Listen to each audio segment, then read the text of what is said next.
Selamat pagi teman-teman. Kami dari kelompok 8 akan mempresentasikan hasil diskusi kami mengenai depressive and bipolar disorder. Kami kelompok 8 terdiri dari saya sendiri, Grace Aquina NPM 199000116, Rahel Barus NPM 199000084, Belgiana Purba NPM 199000073, Uli Esther Purba NPM 199000080, Onja Dasmada NPM 199000076 dan Teresia Margareta NPM 199000075. Baik, yang pertama akan kami bahas yaitu mengenai gangguan bipolar. Ada dua jenis utama gangguan bipolar, yaitu gangguan bipolar dan gangguan siklotimik. Gangguan bipolar terdiri dari dua gangguan berbeda, yaitu gangguan bipolar 1 dan gangguan bipolar 2. Gangguan bipolar adalah gangguan perubahan mood karena gangguan ini melibatkan kondisi depresi dan kegembiraan yang sering kali muncul dalam pola yang berlainan. Gangguan bipolar perkiraan prevalensi dalam populasinya berkisar sekitar 1% untuk gangguan bipolar 1 dan gangguan bipolar 2. Gejala utama dari bipolar yaitu periode perubahan mood, tingkat energi dan tingkat aktivitas antara mania dan depresi, dapat pula diselingi periode mood yang normal. Dua subtype umum adalah gangguan bipolar 1 yang munculnya satu atau lebih episode mania dan gangguan bipolar 2 pada episode depresif berat dan episode hipomania, tetapi bukan episode mania yang utuh. Gangguan bipolar terjadi ketika episode mania yang ditandai dengan gaya bicara yang tertekan, meningkat pesatnya energi atau aktivitas, memiliki banyak ide, penilaian yang buruk, tingginya tingkat kecemasan dan kesenangan, dan meningkatnya mood dan sense of self. Gangguan bipolar atau bipolar disorder ini ditandai dengan perubahan ekstrim pada mood, tingginya kegembiraan, dan dalamnya ekspresi. Episode pertama bisa jadi merupakan mania atau depresi. Episode mania umumnya berlangsung selama beberapa minggu atau mungkin 1 atau 2 bulan dan umumnya jauh lebih singkat dan berakhir secara tiba-tiba daripada episode depresi mayor. Beberapa orang dengan gangguan bipolar berusaha untuk bunuh diri saat bergerak turun dari fase mania. Mereka melaporkan bahwa mereka akan melakukan hampir segala hal untuk lepas dari depresi. Orang-orang dengan gangguan bipolar memiliki kondisi emosi yang naik turun.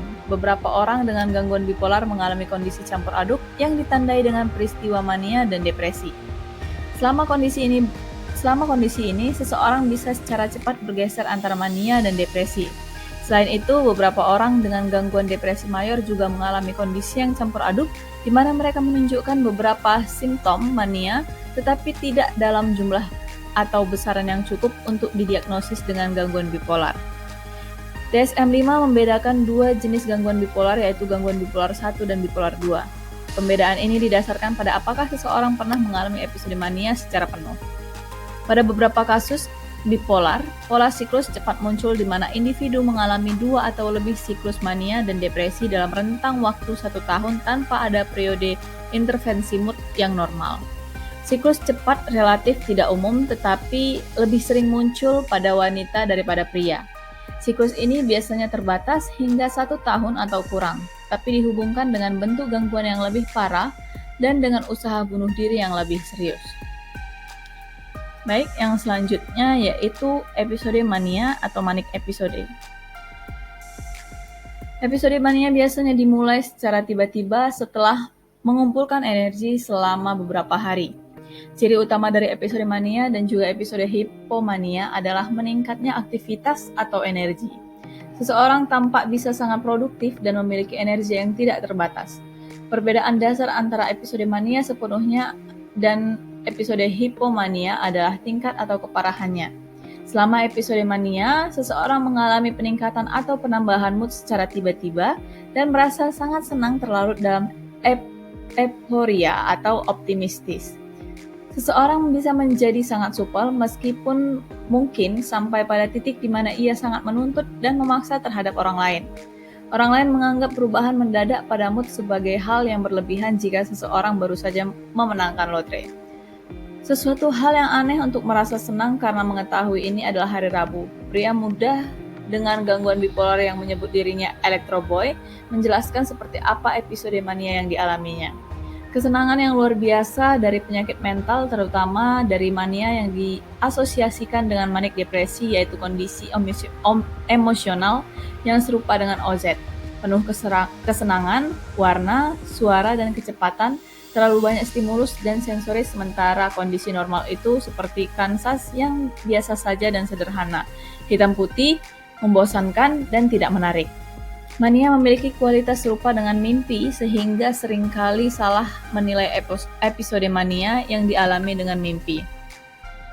Mania adalah tentang mengerahkan sesuatu yang usaha yang gila-gilaan untuk menjalani hidup dengan lebih bergairah, memanfaatkan orang lain untuk mendapatkan makanan, alkohol, obat-obatan, seks, dan uang, mencoba menjalani seluruh kisah kehidupan dalam satu hari.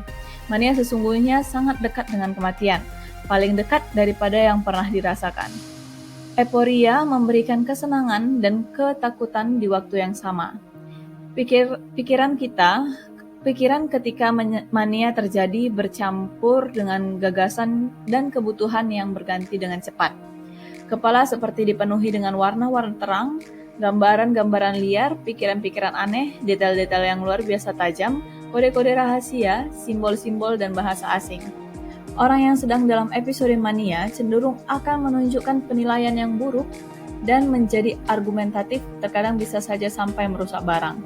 Seseorang tersebut bisa sangat murah hati dan memberikan kontribusi yang luar biasa, di mana mereka bisa saja membeli atau memberikan barang miliknya yang sangat berharga. Orang yang sedang dalam episode mania cenderung berbicara dengan cepat atau pembicaraan yang penuh tekanan atau pressure speech, pikiran dan bicara yang dapat melompat dari satu topik ke topik lain dengan perpindahan ide atau flight of idea yang cepat. Orang lain akan kesulitan menyela mereka. Mereka umumnya mengalami peningkatan harga diri yang dimulai dari kepercayaan diri yang ekstrim sampai delusi akan kemegahan. Mereka mungkin merasa mampu menyelesaikan permasalahan dunia atau mengubah sebuah simfoni meskipun mereka tidak memiliki pengetahuan atau bakat terkait. Mereka bisa banyak bicara tentang hal yang tidak terlalu diketahui, seperti bagaimana menghilangkan kelaparan di dunia atau menciptakan tatanan dunia baru. Mereka juga kebingungan dan tidak mampu menyelesaikan pekerjaan mereka. Mereka juga sangat mudah teralihkan. Perhatian mereka mudah dialihkan oleh stimulus yang tidak relevan seperti suara jam atau orang yang berbicara di ruangan sebelah. Mereka bisa saja mendadak keluar dari pekerjaan mereka untuk masuk sekolah hukum, menjadi pelayan restoran di malam hari, mengadakan acara amal di akhir pekan, dan mengerjakan novel di waktu luang mereka. Mereka tidak bisa duduk dalam diam dan hampir selalu menunjukkan menurunnya kebutuhan untuk tidur. Mereka cenderung bangun lebih awal tetapi merasa sudah beristirahat cukup dan bersemangat. Mereka terkadang pergi selama beberapa hari tanpa tidur ataupun merasa lelah. Walaupun mereka memiliki banyak cadangan tenaga, mereka tampak tidak bisa mempertahankan usaha mereka. Kesenangan melumpuhkan kemampuan mereka untuk bekerja dan menjaga hubungan yang normal. Orang yang sedang dalam episode mania tidak mampu mempertimbangkan konsekuensi dan tindakan mereka. Mereka bisa terkena masalah karena menghabiskan uang tanpa perhitungan, berkendara secara ugal-ugalan, atau melakukan petualangan seksual. Kasus yang parah, mereka bisa mengalami halusinasi atau menjadi sangat delusional, mudah percaya, contohnya mereka memiliki hubungan spesial dengan Tuhan. Baik, materi selanjutnya yaitu faktor kasual gangguan bipolar. Faktor-faktor genetik berperan penting dalam gangguan bipolar. Pada penelitian besar berbasis populasi, peneliti menemukan bahwa tingkat konkordasi anak kembar MZ sekitar 7 kali lebih besar daripada anak kembar DZ, berturut-turut 43% versus 6%. Genetika memainkan peran yang bahkan lebih kuat dalam bipolar dibandingkan dengan perannya pada gangguan depresi mayor. Usia maternal tidak terlalu memiliki hubungan yang jelas dengan gangguan bipolar pada keturunan mereka. Salah satu yang mungkin terkait hubungan paternal adalah kesalahan genetik cenderung lebih sering terjadi pada sperma pria yang lebih tua, sehingga kemungkinan cacat mempengaruhi keturunan mereka untuk mengembangkan gangguan psikologis tertentu termasuk gangguan bipolar. Para peneliti meneliti gen yang tertentu yang bertanggung jawab dalam gangguan bipolar, namun gen tidak sepenuhnya bertanggung jawab. Jika gangguan bipolar sepenuhnya disebabkan oleh genetika, anak kembar identik dari seseorang yang memiliki gangguan akan selalu mengalami gangguan yang sama, tetapi bukan seperti kasus yang terjadi. Sejalan dengan model diatesis stres, perubahan hidup yang membuat stres dan pengaruh biologis mendasarinya dapat berinteraksi dengan predisposisi genetik untuk meningkatkan kerentanan seseorang terhadap gangguan bipolar. Materi selanjutnya yaitu gangguan bipolar 1. Diagnosis gangguan bipolar 1 berlaku pada orang-orang yang pernah mengalami setidaknya satu episode mania secara penuh pada suatu periode dalam hidupnya. Umumnya, gangguan bipolar 1 melibatkan perubahan mood yang ekstrim antara peristiwa mania dan depresi mayor dengan periode interferensi dari mood yang normal. Gangguan bipolar 1 juga dapat berlaku pada seseorang yang tidak memiliki riwayat episode depresi mayor. Depresi mayor mungkin saja tidak terdiagnosis di masa lalu, tapi di kemudian hari akan muncul. Yang berikutnya itu gangguan bipolar 2. Gangguan bipolar 2 berlaku pada orang-orang yang pernah mengalami episode hipomania atau dalam bahasa Yunani hipo yang berarti di bawah atau kurang dari. Dan juga setidaknya satu riwayat episode depresi mayor tetapi tidak pernah mengalami episode mania secara penuh. Nah, episode hipomania tidak separah episode mania dan tidak disertai dengan masalah sosial dan pekerjaan yang ekstrim yang berhubungan dengan mania secara penuh. Selama episode hipomania, seseorang bisa merasa sangat bertenaga dan menunjukkan tingkat aktivitas yang tinggi, serta meningkatnya harga diri dan mungkin juga lebih waspada, gelisah, dan lebih sensitif daripada biasanya. Seseorang bisa bekerja dalam waktu yang panjang tanpa lelah atau keinginan untuk tidur. Beberapa pasien bipolar 2 berlanjut dan mengembangkan gangguan bipolar 1, namun masih terdapat pertanyaan, apakah bipolar 1 dan bipolar 2 harus dianggap sebagai dua gangguan yang berbeda atau hanya merupakan dua titik yang berbeda di sepanjang tingkat keparahan dari satu gangguan bipolar.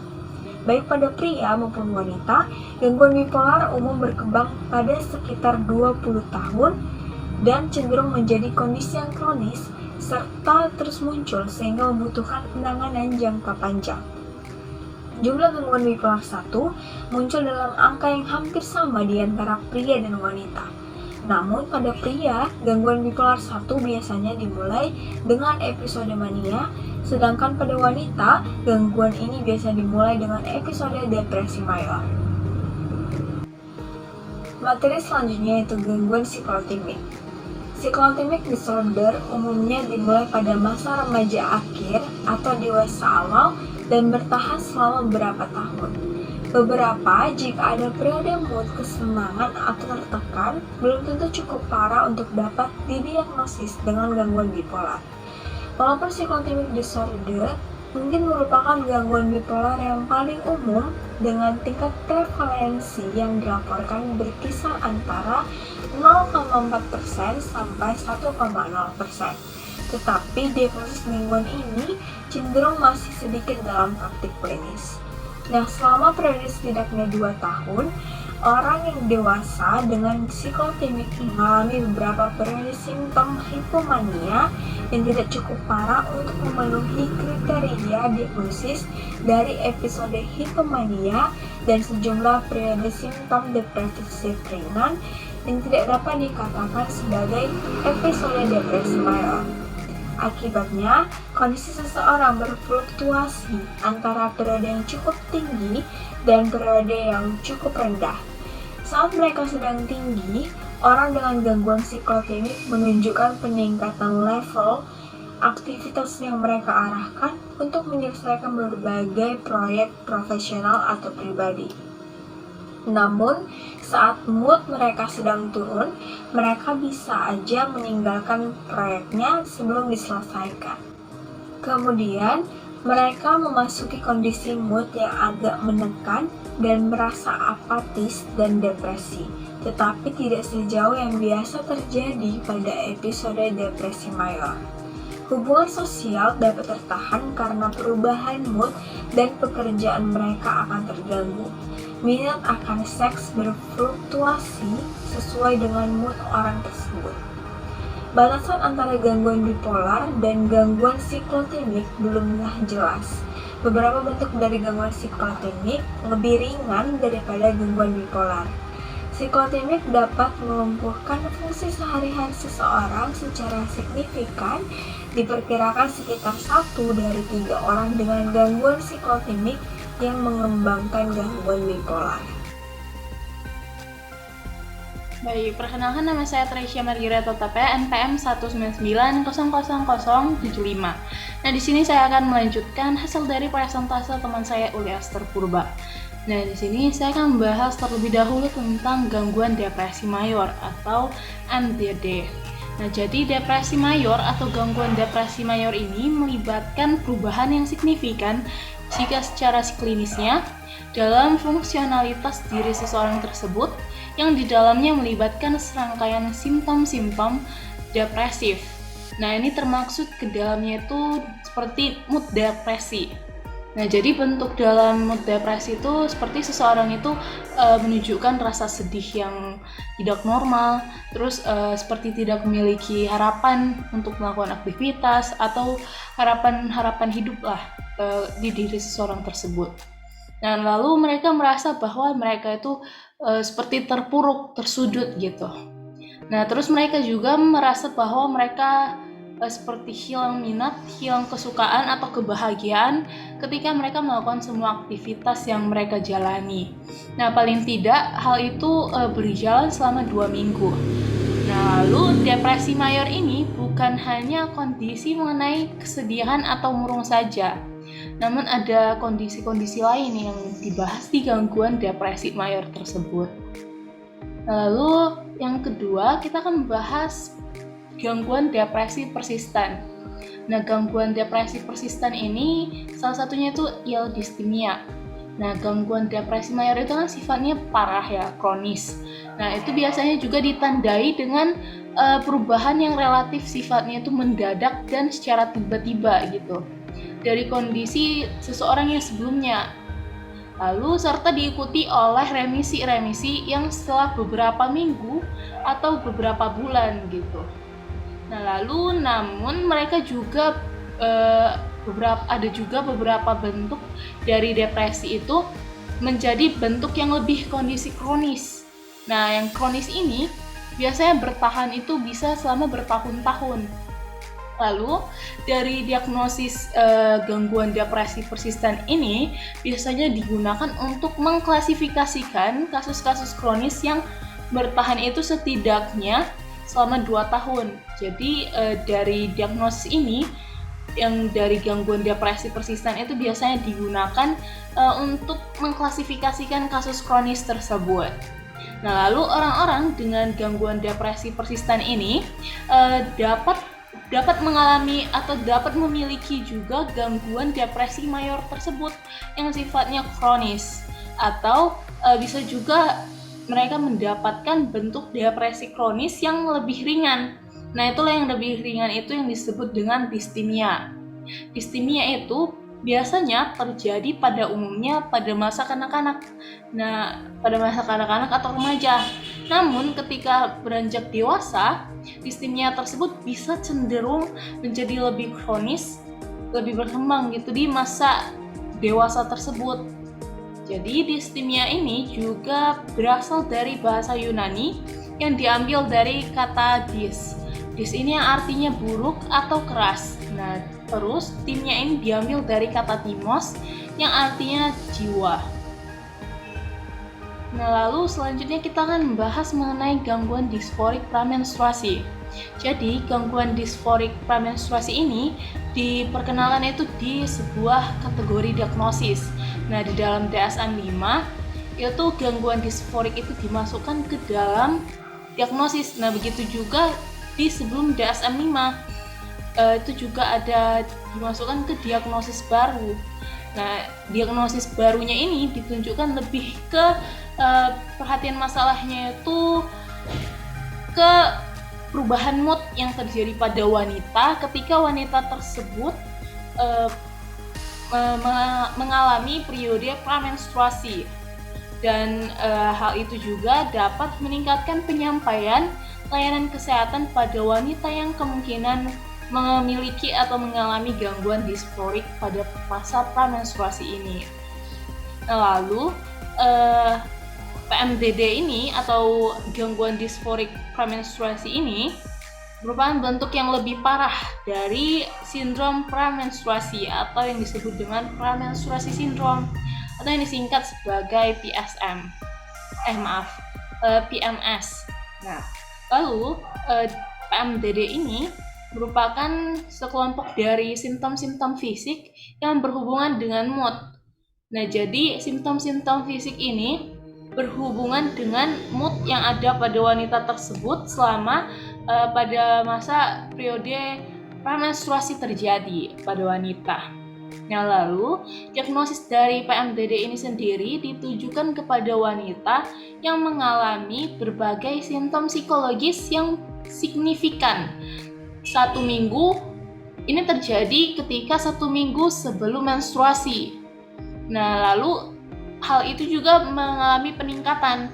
Nah, peningkatannya itu dimulai dari ketika beberapa hari seseorang tersebut, wanita tersebut telah mengalami atau telah mulai masa menstruasi tersebut. Jadi setiap dari awal menstruasi ke menstruasi berikutnya itu mengalami peningkatan di PMDD-nya. Begitu. Lalu yang selanjutnya kita akan membahas mengenai faktor penyebab gangguan depresi. Nah, di sini kita akan bahas mengenai stres dan depresi terlebih dahulu. Nah, jadi di DSM-5 sendiri membahas tentang atau menyadari bahwa kesedihan dan depresi itu bisa saja timbul berbarengan dan bisa saja timbul bersamaan ketika seseorang tersebut mengalami peristiwa yang mungkin menyakitkan yang menyebabkan rasa kehilangan yang mendalam gitu. Dan beberapa reaksi tersebut juga banyak kesedihan yang lebih ekstrim. Jadi pelampiasannya itu lebih ekstrim atau lebih parah, tidak bersifat normal. Nah, contohnya itu seperti pemikiran untuk mencoba bunuh diri. Nah, atau sulit untuk menerima diri, merasa tidak adanya keberfungsian dalam hidupnya. Dan itu juga hal itu bisa mengindikasikan seseorang tersebut ke adanya gangguan depresi mayor tersebut yang sebelumnya kita bahas. Nah, lalu yang kedua ada teori psikodinamika. Teori psikodinamika klasik ini dicetuskan atau diajukan oleh Freud yang di dalamnya membahas tentang depresi. Nah, jadi Freud menyatakan bahwa depresi itu mewakili kemarahan seseorang yang dapat diarahkan ke dirinya sendiri atau ke orang lain. Nah, alih-alih untuk pelampiasan dirinya untuk supaya lebih tenang gitu. Nah, kemarahan pada dirinya ini sendiri setelah mengalami suatu peristiwa kehilangan tersebut yang sebenarnya, atau seperti merasa ancaman-ancaman kehilangan orang-orang yang mereka kasihi, orang-orang yang mereka anggap penting. Nah, seperti itu. Nah, Freud juga percaya bahwa duka-duka atau rasa yang berkabung secara normal yang menurut dia itu bisa saja menjadi suatu proses yang menyehatkan bagi seseorang tersebut, bagi diri seseorang tersebut. Nah, nantinya mereka dapat, di pikiran Freud ini, dapat memisahkan diri seseorang tersebut secara psikologis dari orang-orang yang mereka kasihi gitu, yang orang-orang mereka kasihi tapi mereka meninggalkan dirinya. Mungkin bisa saja kehilangan karena meninggal, atau karena berpisah, bercerai, atau peristiwa-peristiwa yang tidak terduga sekalipun oleh dirinya. Nah, lalu yang ketiga ada teori humanistik. Nah, teori humanistik ini mengatakan bahwa seseorang menjadi depresi ketika mereka itu tidak bisa lagi mengisi diri mereka, keberadaan mereka dengan suatu makna yang berarti gitu di hidupnya. Dan dari perasaan tersebut membuat mereka membuat pilihan yang autentik menurut mereka, dan hal itu menghasilkan sifat dari self-fulfillment seperti itu. Faktor selanjutnya itu ada dari teori pembelajaran. Yang pertama itu ada peran penguat. Teoretikus pembelajaran yaitu Peter Lewinson, menyatakan bahwa depresi adalah akibat dari ketidakseimbangan antara perilaku dan penguat atau reinforce. Rendahnya tingkat aktivitas individu yang menjadi ciri depresi juga dapat menjadi sumber penguat sekunder atau secondary reinforcement. Model Lewinson ini didukung oleh temuan peneliti yang menghubungkan depresi dan dengan rendahnya tingkat penguat positif untuk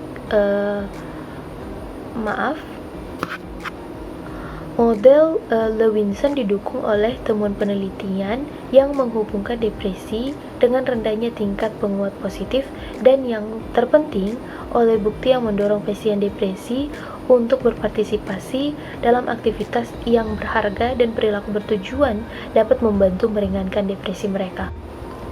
Selanjutnya, teori interaksional. Teori interaksional ini dikembangkan oleh psikolog yang bernama James Coyne yang menyatakan bahwa penyesuaian untuk hidup dengan orang yang depresi bisa sangat membuat stres sehingga pasangan atau anggota keluarganya lambat laun semakin kurang menguatkan. Teori ini didasarkan pada konsep interaksi timbal balik. Teori ini menyatakan bahwa seseorang yang rentan terhadap depresi bereaksi terhadap stres dengan mencari atau menuntut pasangan dengan orang-orang terkasihnya untuk meyakinkan dan mendukung mereka. Selanjutnya dari teori kognitif depresi. Teori kognitif menyatakan bahwa orang-orang yang mengadopsi cara berpikir negatif memiliki resiko yang lebih besar untuk menjadi depresi ketika dihadapkan dengan pengalaman hidup yang membuat stres atau pengalaman hidup yang mengecewakan. Skema negatif dapat membuat individu yang depresi mengharapkan kegagalan sepanjang waktu dalam diri mereka. Skema yang menyalahkan diri sendiri membebani mereka dengan tanggung jawab atas semua ketidakberuntungan. Dan skema yang mengevaluasi diri secara negatif terus-menerus meningkatkan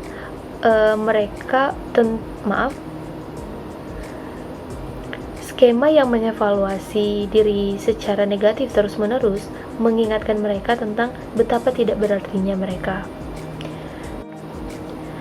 Skema negatif bersama dengan penyimpangan kognisi membentuk apa yang disebut oleh salah satu tokoh yang bernama Beck sebagai negative trait atau pandangan yang sangat negatif tentang diri sendiri, dunia, dan masa depan.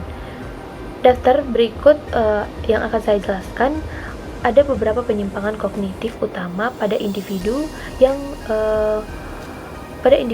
depresi menurut Beck, yaitu yang pertama adalah kesimpulan yang subjektif atau arbitrary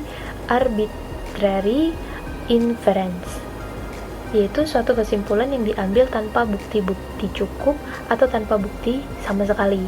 Nah, yang kedua, abstraksi selektif atau selective abstraction, yaitu suatu kesimpulan yang diambil berdasarkan suatu elemen dari banyak elemen dalam suatu dimensi.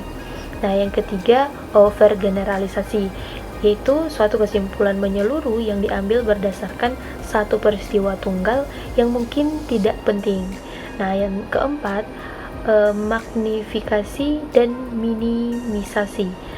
Ini adalah melebih-lebihkan dalam menilai kinerja.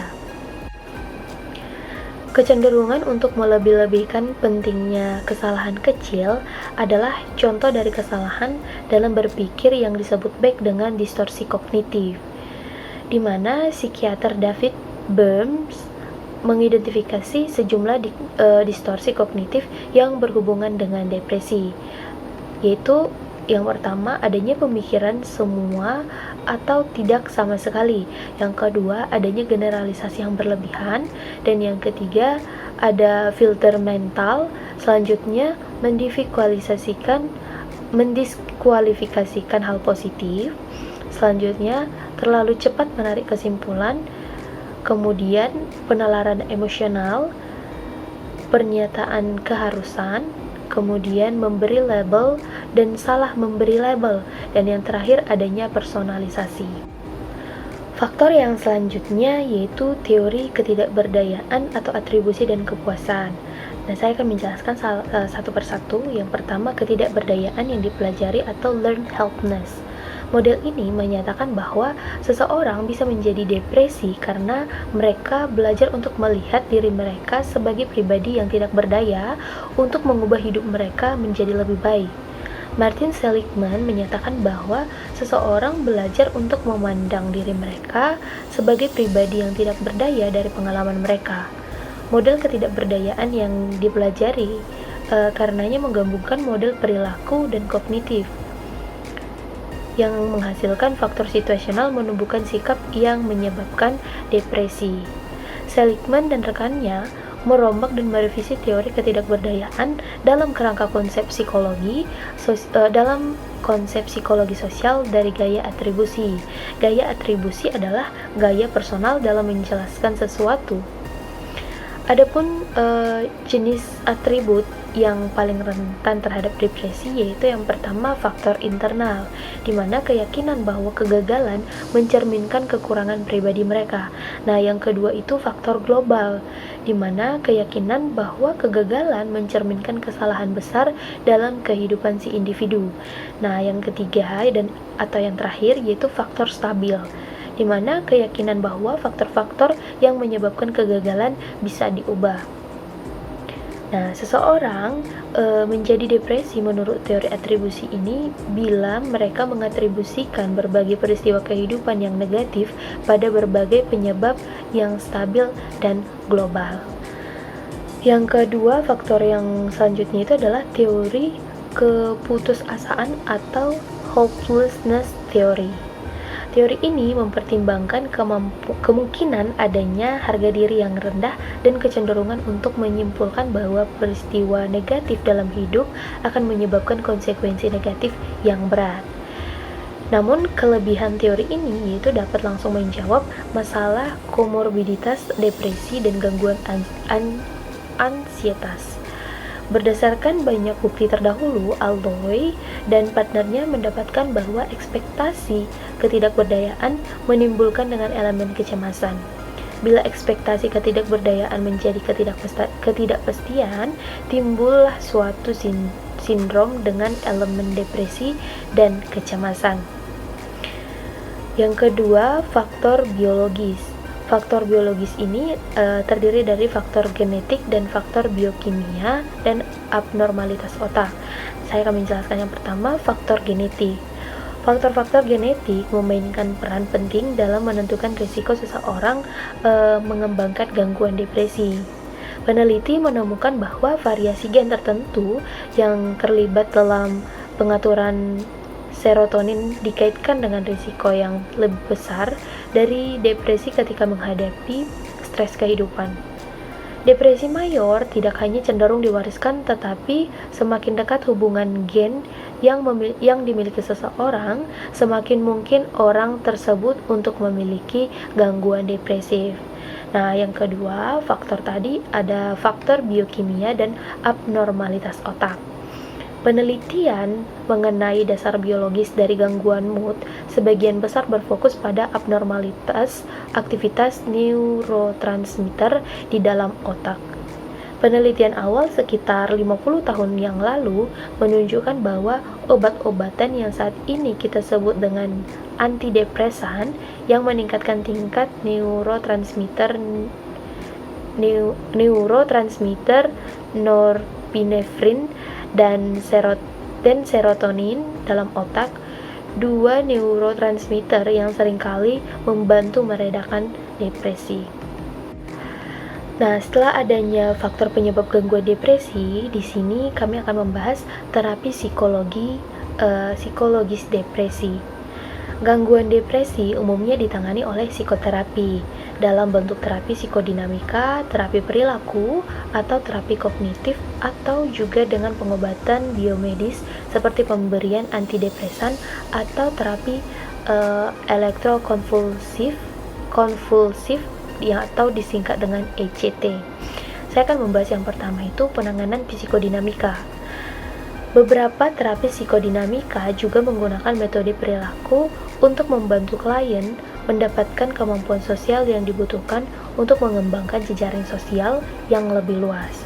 Salah satu bentuk dari model penanganan psikodinamika ini yang banyak diteliti adalah psikoterapi interpersonal atau disingkat dengan IPT. Terapi ini relatif singkat atau biasanya tidak lebih dari 9-12 bulan yang menekankan peranan dari masalah-masalah interpersonal dalam depresi dan membantu klien membuat perubahan yang menyehatkan dalam hubungan mereka. Nah, yang kedua, terapi perilaku. Terapis perilaku umumnya berfokus pada membantu pasien depresi mengembangkan kemampuan sosial atau interpersonal yang lebih efektif dan meningkatkan partisipasi mereka dalam aktivitas yang menyenangkan atau memuaskan. Model penanganan perilaku yang paling banyak digunakan yang disebut dengan aktivasi perilaku atau behavioral activation. Di sini, terapis mendorong pasien untuk meningkatkan frekuensi aktivitas memuaskan atau hal menyenangkan. Nah, yang ketiga, terapi kognitif perilaku. Terapis kognitif perilaku percaya bahwa pikiran yang terdistorsi atau distorsi kognitif memainkan peran penting dalam perkembangan depresi. Orang yang depresi biasanya lebih fokus pada bagaimana perasaan mereka daripada pikiran yang mendasari kondisi perasaan mereka. Aaron Beck dan partnernya mengembangkan terapi kognitif perilaku atau CBT yang berfokus pada membantu seseorang mengenali, memperbaiki pola pikir yang disfungsional. Baik, sekian penjelasan dari saya. Untuk materi yang selanjutnya akan dibahas oleh teman saya, Onja Desmada Sinaga. Baik, di sini aku akan melanjutkan presentasi aku dari teman aku Belgiana Purba. Di sini aku akan bahas mengenai bipolar disorder pertama. Jadi sebelum kita melakukan diagnosis kepada pasien atau klien kita nantinya mengenai gangguan bipolar, kita harus tahu dulu kriteria diagnostiknya. Jadi di sini diagnostik gangguan bipolar pertama itu ditegakkan apabila pasien memenuhi kriteria episode manik. Episode ini bisa didahului atau diikuti oleh episode hipomanik atau depresi berat. Kriteria diagnostik kepada gangguan bipolar 2 ditegakkan apabila nantinya pasien itu memenuhi kriteria episode hipomanik saat ini atau riwayat sebelumnya, dan kriteria untuk episode saat ini atau riwayat depresi berat. Jadi klien atau pasiennya itu mengalami riwayat yang depresi berat dalam kehidupannya, seperti itu. Baik, kita masuk ke slide berikutnya. Di sini mengenai episode manik. Apa sih episode manik tersebut gitu? Periode ini beda dalam suasana hati yang abnormal dan terus-menerus meningkat, ekspansi atau mudah tersinggung, dan aktivitas atau energi yang diarahkan pada tujuan secara abnormal terus-menerus.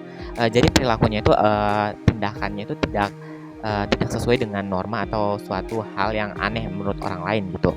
Hal ini berlangsung setidaknya dalam 1 minggu dan hampir sepanjang hari, dan hampir setiap harinya terjadi pada individu tersebut. Selama periode gangguan mood dan meningkatkan energi atau aktivitas, 3 atau lebih dari gejala berikut. 4 jika suasana hati yang mudah tersinggung pada individu tersebut hadir dengan tanda derajat yang signifikan dan mewakili perubahan nyata dari perilaku biasanya. Gangguan mood cukup parah untuk menyebabkan gangguan yang nyata dalam kehidupan sosial atau fungsi pekerjaan, atau memerlukan rawat inap untuk mencegah bahaya pada diri sendiri atau orang lain, atau ada fitur psikotiknya. Jadi ketika nanti klien atau pasiennya itu udah melakukan hal yang buruk terhadap dirinya sendiri, hal itu setidaknya memerlukan rawat inap gitu. Episode tidak disebabkan oleh efek fisiologis suatu zat gitu. Jadi misalnya ini tidak disebabkan obat-obatan gitu, penyalahgunaan pengobatan atau perawatan lain yang pernah dialaminya atau yang dilakukannya, atau kondisi medis lain. Di sini ada catatannya itu episode manik penuh yang muncul selama pengobatan antidepresan atau misconception terapi elektrofusif, tetapi bertahan pada tingkat sindrom sepenuhnya di luar efek fisiologis pengobatan itu adalah bukti yang cukup untuk episode manik, dan Oleh karena itu, diagnosis bipolar pertama. Catatan kedua itu adalah kriteria AD tersebut merupakan episode manik. Setidaknya satu episode manik seumur hidup ditampilkan kembali diperlukan dalam memberikan diagnosis gangguan bipolar pertama ini. Baik, kita masuk ke slide berikutnya mengenai episode hypomania. Jadi apa sih episode hypomania ini yang terjadi pada gangguan bipolar ini gitu? Periode yang berbeda dari suasana hati yang abnormal dan terus-menerus meningkat, ekspansif atau mudah tersinggung, dan aktivitas atau energi yang meningkat secara abnormal dan terus-menerus. Berlangsung setidaknya 4 hari biasanya dan hadir hampir sepanjang hari, hampir setiap harinya. Jadi hal ini terjadi pada 4 hari dan terjadi pada setiap harinya pada individu tersebut gitu. Selama periode gangguan mood dan peningkatan energi dan aktivitas, 3 atau lebih dari gejala berikut. 4 jika suasana hati hanya mudah tersinggung, telah bertahan atau membenci perubahan nyata dari perilaku biasa, dan telah hadir menjadi signifikan derajat. Episode ini dikaitkan dengan perubahan fungsi yang tegas dan yang tidak seperti biasanya, karakteristik dari individu ketika tidak bergejala. Gangguan mood dan perubahan fungsi dapat diamati oleh orang lain gitu. Jadi gangguan ini bisa dilihat secara signifikan oleh orang lain dari lingkungan si individu tersebut nantinya.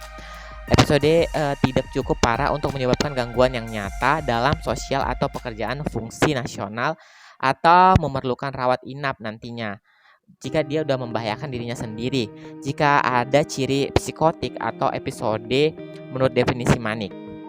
Episode tidak disebabkan oleh efek fisiologis suatu zat. Misalnya ini seperti yang dikatakan tadi itu, dia tidak disebabkan oleh obat-obatan yang digunakan atau penyalahgunaan pengobatan atau hal yang lainnya gitu. Catatan di sini, kriteria pada AF merupakan episode hypomania. Episode hypomania ini sering sekali terjadi pada gangguan bipolar 1, tetapi tidak diperlukan untuk diagnosis gangguan bipolar pertama ini. Baik, kita masuk slide berikutnya. Di sini cyclosmites disorder. Gejala umum dari cyclosmia adalah depresi yang terjadi lebih dari berminggu-minggu pada individu tersebut, yang kemudian diikuti oleh hypomania dalam beberapa hari. Gejala depresi dari cyclosmia meliputi di sini ada gejala-gejala yang terjadi pada individu yang mengalami cyclosmia ini gitu. Yang pertama itu adalah individunya itu cepat marah, dia itu lebih agresif dari sebelum-sebelumnya.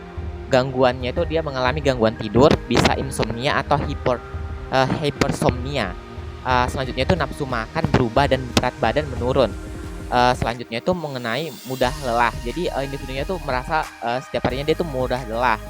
Dorongan seksualnya itu jadi lebih rendah, mudah putus asa dan merasa bersalah akan suatu hal dalam yang dilakukan gitu. Mudah lupa dan sulit konsentrasi. Jadi individunya itu akan lebih mudah dan sulit melakukan konsentrasi. Sementara gejala hypomania dari cyclosmia meliputi sepertinya itu mudah cemas, sering mengeluarkan pendapat tidak seperti biasanya. Jadi itu sering berbicara tidak seperti biasanya si orang ini gitu. Baru tidak mengambil keputusan dengan baik. Jadi dia tuh mengambil keputusan itu tidak sesuai, dan kadang itu bisa membahayakan dirinya sendirinya nantinya gitu. Dan individunya itu juga akan merasa lebih gelisah dalam kehidupan dianya. Terlalu bersemangat tanpa merasa lelah dan tidak sepertinya. Jadi di sini terlalu bersemangat tanpa merasa lelah dan tidak seperti biasanya. Jadi biasanya itu dia tidak seperti itu, excited itu dalam kehidupannya. Tapi dari gejala ini kita dapat melihat dia itu kayak semangatnya itu meningkat banget gitu. Baru di sini dia tuh tidak teliti. Jadi orang yang dalam gejalanya hypomania dari cyclosmia ini adalah dia tidak teliti. Baru selanjutnya itu cenderung berbicara sangat cepat sampai orang lain sulit untuk mencerna perkataannya. Jadi dia itu berbicara lebih cepat dari sebelum-sebelumnya sampai orang tidak memahami apa yang dia bicarakan. Baik, selanjutnya akan dilanjutkan teman saya Rahel. Baik, di sini saya akan melanjutkan pemaparan dari teman saya yang sebelumnya. Kita akan membahas mengenai kriteria Major Depressive Disorder atau disingkat sebagai MDD. Diagnosis MDD dapat ditegakkan apabila memenuhi kriteria. Nah, kriteria yang pertama yaitu memenuhi 5 atau lebih gejala berikut dengan durasi minimal 2 minggu dan terjadi perubahan fungsi atau aktivitas sehari-hari. Salah satu gejala harus mencakup alam perasaan depresif atau kehilangan minat atau anhedonia. Nah, yang kedua, alam perasaan depresif hampir sepanjang hari, hampir setiap hari yang dirasakan sendiri atau berdasarkan observasi yang lain. Yang ketiga, kehilangan minat pada seluruh atau hampir seluruh aktivitas, hampir sepanjang hari, hampir setiap hari. Yang keempat, penurunan berat badan signifikan tanpa diet atau kenaikan berat badan atau peningkatan atau penurunan nafsu makan hampir setiap hari. Yang kelima, insomnia atau hipersomnia hampir setiap hari. Yang keenam, agitasi atau retardasi psikomotor. Yang ketujuh, perasaan tidak berharga atau bersalah hampir setiap hari. Yang kedelapan, pikiran ingin mati atau pikiran bunuh diri berulang atau percobaan bunuh diri atau rencana untuk bunuh diri. Yang kesembilan, gejala menyebabkan gangguan aktivitas sosial, okupasional, dan fungsi sehari-hari. Yang ke-10, episode tidak disebabkan karena penggunaan obat-obatan ataupun kondisi medis tertentu.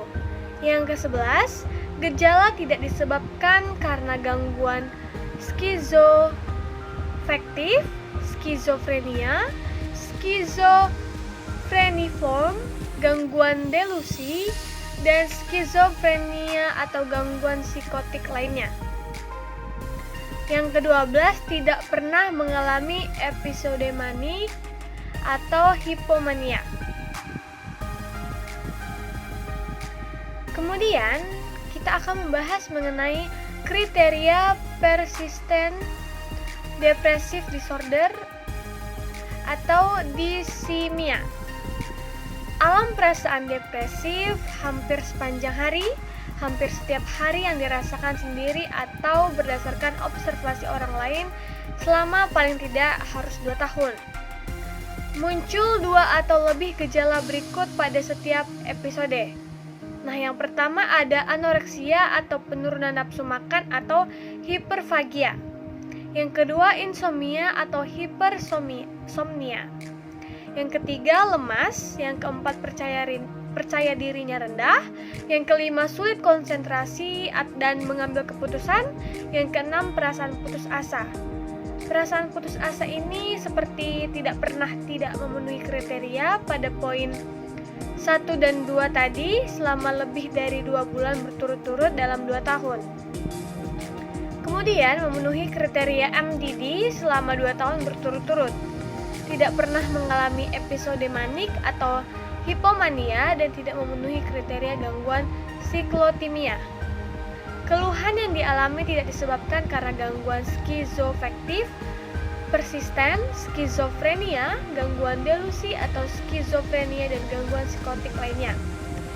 Gejala tidak disebabkan karena penggunaan obat-obatan atau kondisi medis tertentu. Kemudian, gejala menyebabkan gangguan aktivitas sosial, okupasional, dan fungsi sehari-hari. Nah, yang saya sebutkan tadi merupakan kriteria persistent depressive disorder atau disingkat sebagai dysimia. Kemudian ada faktor kasual gangguan bipolar. Terdapat paling tidak 5 gejala pada 1 minggu sebelum menstruasi dalam mayoritas siklus haid. Gejala mulai membaik dalam waktu beberapa hari setelah menstruasi, dan gejala berkurang atau menghilang dalam 1 minggu setelah menstruasi selesai. 1 atau lebih gejala berikut ini harus muncul, yaitu ada Yang pertama ada afek labil atau mood swing, kemudian iritabilitas atau kemarahan atau konflik interpersonal meningkat, kemudian alam perasaan depresif, perasaan putus asa, pikiran depresiatif terhadap diri sendiri. Kemudian ada ansietas, tegang, atau perasaan tertekan atau terpojok. Satu atau lebih gejala berikut harus muncul untuk mencapai 5 gejala ketika dikombinasikan dengan kriteria pada poin 2. Yang pertama, berkurang minat terhadap aktivitas yang biasa dilakukan. Sulit konsentrasi subjektif,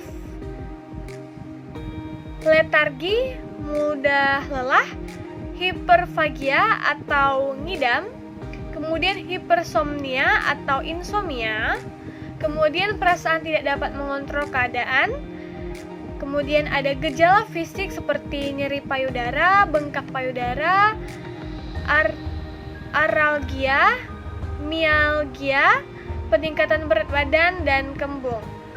Nah, sekian yang bisa dapat saya sampaikan. Jika ada kesalahan kata, mohon dimaafkan. Sekian dan terima kasih.